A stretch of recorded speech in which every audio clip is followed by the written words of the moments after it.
Hello, my name is Uwe Forsberg and I'm the Vice President here at IDCON. Today I'd like to talk about cutoff times for planning a schedule.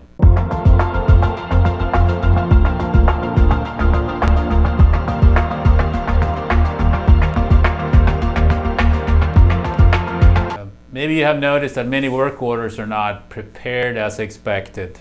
And I think it applies to both weekly work order schedules and the shutdown schedule.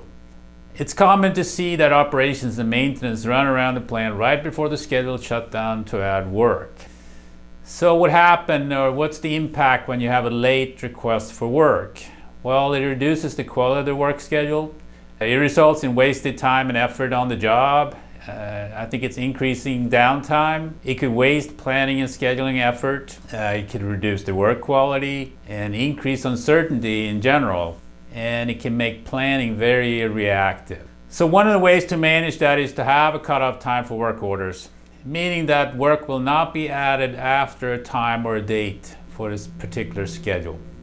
And cutoff time for schedule is used to provide a reasonable opportunity for work requests to be entered and planned, and should reflect the requirements of the operation and the work schedule.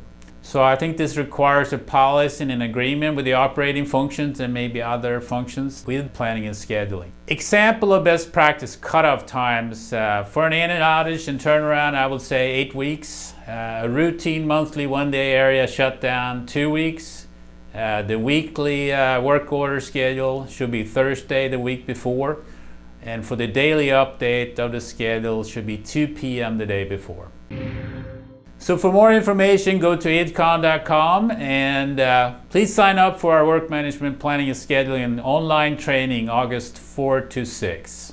Thank you very much.